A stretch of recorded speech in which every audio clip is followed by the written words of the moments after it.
ஓம் சாந்தி. அவ்யக்த சமிகை 19 பிப்ரவரி 2026. பாப் தாதாவினுடைய மகா வாக்கியம்.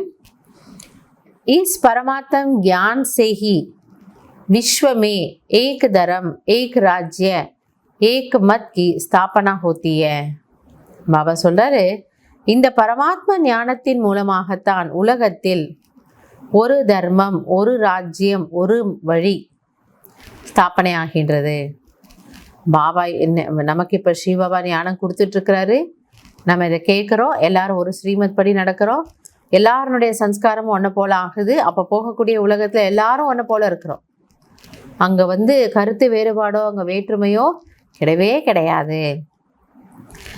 आपके इस ब्राह्मण संगठन की विशेषता देवता रूप में प्रैक्टिकल चलती है. ஆக உங்களுடைய இந்த பிராமண பரிவாரம், இந்த குழுவினுடைய விசேஷத்தன்மை என்னவென்றால், இதுதான் தேவதையினுடைய ரூபத்தில் பிராக்டிக்கலாக அங்கு வெளிப்படும். ஸோ இங்கே எப்படி பாபா குழந்தைங்க இங்கேயே எப்படி இருக்கிறோம்? எல்லாரும் வேறு வேறு வீட்டில் இருக்கிறோம். ஒரு ஒரு சென்டரில் சந்திப்போம், ஒரு கெட் டுகெதர் இருக்கும், ஒரு பட்டி. ஆனால் நமக்குள்ளே என்ன ஃபீலிங் இருக்குது? நாம் ஒரு பரிவாரம். அதே போல் நம்ம இங்கே கவலை இல்லாமல் இருக்கிறோம். எது இருக்குது இல்லை அது வேறு விஷயம், கர்ம கணக்கு முன்னாடி வருது வரல அது வேறு விஷயம். ஆனாலும் பாபாவோட ஹெல்ப்போடு நம்ம எல்லாரும் குஷியாக சந்தோஷமாக இருந்துட்டு போயிட்டே இருக்கிறோம்.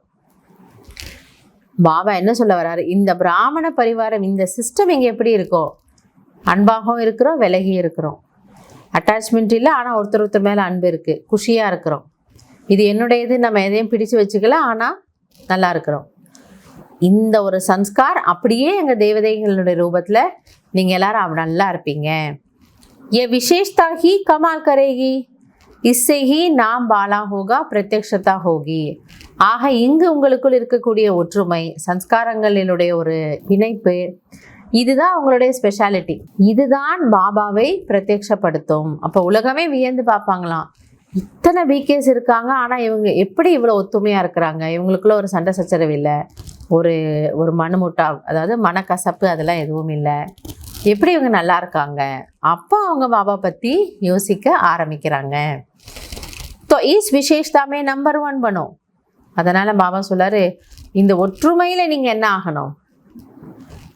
நம்ம நம்பர் 1 ஆகணும், உலகத்தின் முன்னாடி சாம்பிள் ஆகணும். இந்த ஒற்றுமையாக இருக்கிறது அப்படின்னா குணங்களின் அடிப்படையில் நடக்கணும், நடத்தை இருக்கணும்னா இந்த பிரம்மா குமாரர்கள், பிரம்மா குமாரிகளை போய் பாருங்க. அப்படி சொல்கிற அளவுக்கு நீங்கள் சாம்பிள் ஆகுங்க, நம்பர் 1 ஆகுங்க.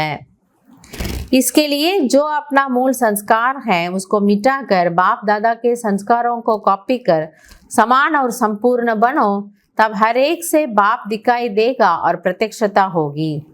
எனவே இதற்காக உங்களுடைய முக்கியமான சம்ஸ்காரம் என்னவோ, அதாவது நம்முடைய பழைய சம்ஸ்காரங்கள், அதை விலக்கிவிட்டு, அதை நீக்கிவிட்டு பாப் தாதாவினுடைய சம்ஸ்காரங்களை காப்பி அடித்தால் சமமானவராகவும் சம்பூர்ணமானவராகவும் ஆகலாம்.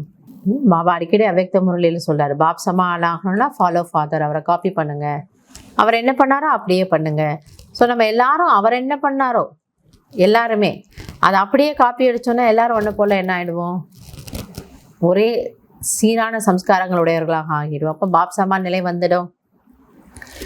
तब हर एक से बाप दिखाई देगा और प्रत्यक्षता होगी. அப்பொழுது உங்கள் ஒவ்வொருவர் மூலமாகவும் பாபா வெளிப்படுவார் மற்றும் பிரத்யக்ஷதா ஏற்படும். ஸோ கடைசி நேரம் அந்த பிரத்யக்ஷதாங்கிறது நம்ம மூலமாக தான். அதில் முக்கியமாக அங்கே என்ன ஒரு குவாலிட்டி இருக்கிறோன்னு பாபா புரிய வைக்க வராரு, ஒற்றுமை. ஸோ நமக்குள்ள அந்த ஒரு ஒற்றுமை, சம்ஸ்காரங்களில் சிமிலாரிட்டி ஒன்றை போல் இருக்கிறது, இது ரொம்ப ரொம்ப அவசியம். நல்லது. ஓம் சாந்தி.